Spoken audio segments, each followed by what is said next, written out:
Capítulo 9. Três fatos totalmente novos.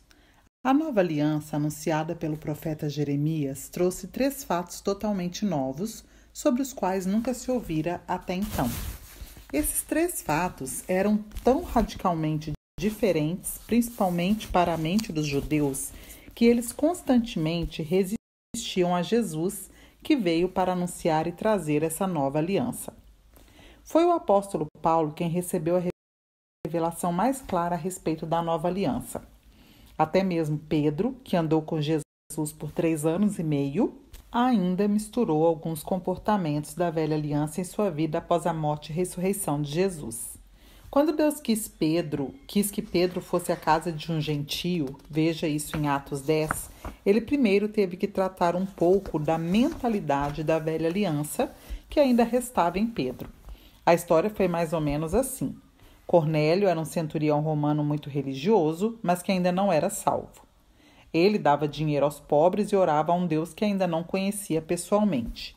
Certo dia, um anjo apareceu a Cornélio dizendo que este precisava enviar seus homens para buscar Pedro e levá-lo à sua casa.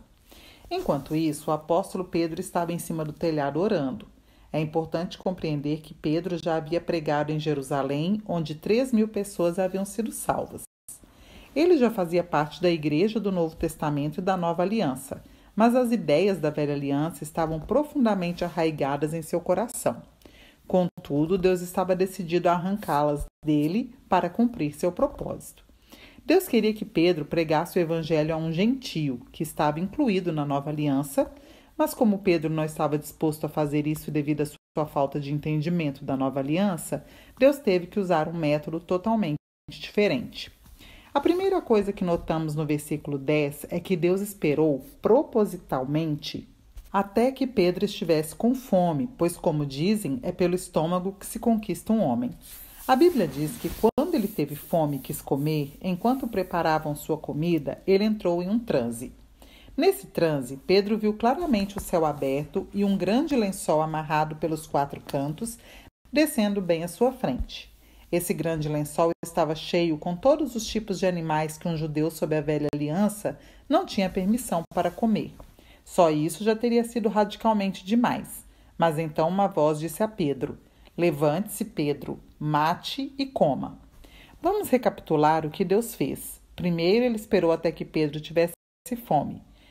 Depois, Deus o colocou em um transe. Mostrou-lhe uma visão que violava completamente suas crenças. E ainda por cima, lhe mandou fazer algo que ele havia ouvido durante toda a sua vida, que era proibido pelo próprio Deus.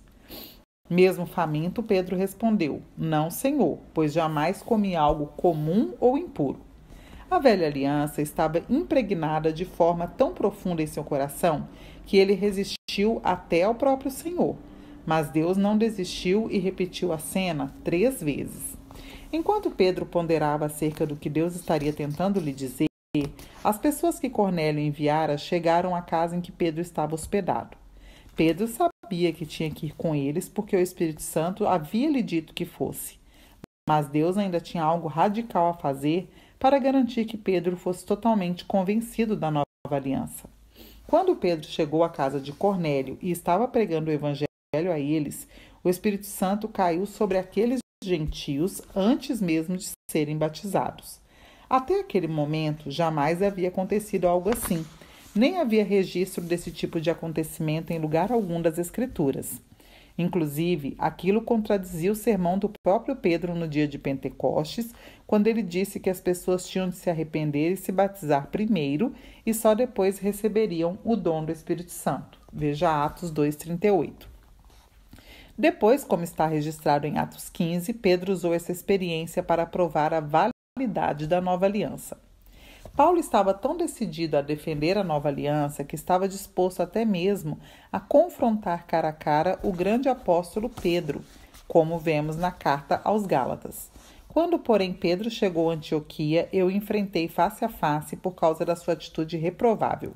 Porque antes de chegarem alguns da parte de Tiago, ele fazia suas refeições na companhia dos gentios.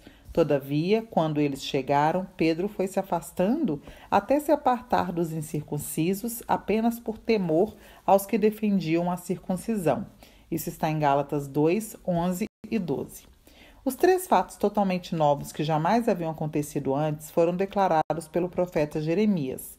Eis que dias vêm, diz o Senhor, em que farei uma aliança nova com a casa de Israel e com a casa de Judá, não conforme a aliança que fiz com seus pais no dia em que os tomei pela mão para os tirar da terra do Egito, porque eles invalidaram a minha aliança, apesar de eu os haver desposado, diz o Senhor. Mas esta é a aliança que farei com a casa de Israel depois daqueles dias, diz o Senhor. Porei a minha lei no seu interior e a escreverei no seu coração, e eu serei o seu Deus, e eles serão o meu povo. E não ensinará mais cada um ao seu próximo, nem cada um ao seu irmão, dizendo: Conhecei ao Senhor, porque todos me conhecerão, desde o menor até o maior deles, diz o Senhor, porque lhes perdoarei a sua maldade e nunca mais me lembrarei dos seus pecados. Jeremias 31, do 31 ao 34. O primeiro fato que vemos é que Jesus escreveria sua lei no coração e na mente do povo. Mas esta é a aliança que farei com a casa de Israel depois daqueles dias, diz o Senhor. Porei a minha lei no seu interior e a escreverei no seu coração. Sob a velha aliança, a lei de Deus foi entregue a Moisés, e este teve que ensiná-la ao povo. Era ele quem tinha que instruir o povo e lhes dizer como viver. Esse é um aspecto que poucos pastores compreenderam, pois vez após outra encontro pessoas que estão convencidas de que têm que controlar o comportamento dos seus irmãos e irmãs através de regras e restrições. Creio que isso aconteça porque não cremos nem compreendemos totalmente a nova aliança. Foi Deus quem declarou que na nova aliança Ele mesmo colocaria sua lei no coração e na mente das pessoas. Deixe-me contar 2 histórias que ilustram como a nova aliança funciona nesse aspecto. Uma delas é de um pastor que conheço há mais de 35 anos e a outra é de uma experiência que tive. Um jovem foi salvo e começou a frequentar a igreja do meu conhecido, onde os cultos aconteciam aos domingos pela manhã e à noite. O jovem tinha o hábito de ir ao cinema todo domingo à noite, então, depois de ser salvo, perguntou ao pastor se ainda poderia ir ao cinema nas noites de domingo. O pastor, que cria firmemente na nova aliança, recusou-se a lhe dizer o que fazer. O novo convertido continuou pressionando-o a lhe dar uma direção, mas o pastor continuou recusando-se. Por fim, o pastor lhe disse: leve o senhor ao cinema com você. É estranho ver como a maioria das pessoas prefere a lei em vez de serem guiadas pelo Senhor através da lei escrita em seu próprio coração. O rapaz foi ao cinema e pediu 2 ingressos. A moça na bilheteria perguntou-lhe se ele estava com a namorada, mas ele disse que não. Ela perguntou para quem era o segundo bilhete, mas ele se recusou a responder e comprou os ingressos para 2 cadeiras juntas. Sentado em sua cadeira, ele se virou para a cadeira ao lado e disse: Jesus, vamos assistir ao filme juntos. Espero que você goste. 10 minutos depois, ele percebeu que Jesus não queria estar lá. Então saiu do cinema e daquele dia em diante ele passou a ir aos cultos no domingo à noite. A segunda história aconteceu comigo quando estava pastoreando uma igreja local cerca de 30 anos atrás. Num período de poucos meses, muitos jovens que antes estavam profundamente envolvidos em vários tipos de pecado foram salvos. Eram pessoas que jamais haviam estado em uma igreja cristã antes, e uma delas era uma moça que vivia uma vida muito sensual e adorava farrear. Numa das primeiras reuniões de domingo de que participou, ela estava dançando de forma muito sensual durante o período de louvor, passando pela parte da frente do salão com roupas muito inadequadas que chamavam atenção para suas nádegas e seios. Um dos membros da nossa igreja veio até mim e disse que eu tinha de fazer com que ela parasse de se comportar assim no culto. Eu me recusei a fazer isso, permanecendo firme na minha crença no poder da nova aliança. Não demorou muito até que ela mudasse seu comportamento e sua maneira de se vestir. O segundo fato totalmente novo e que jamais havia ocorrido está escrito na primeira parte do versículo 34.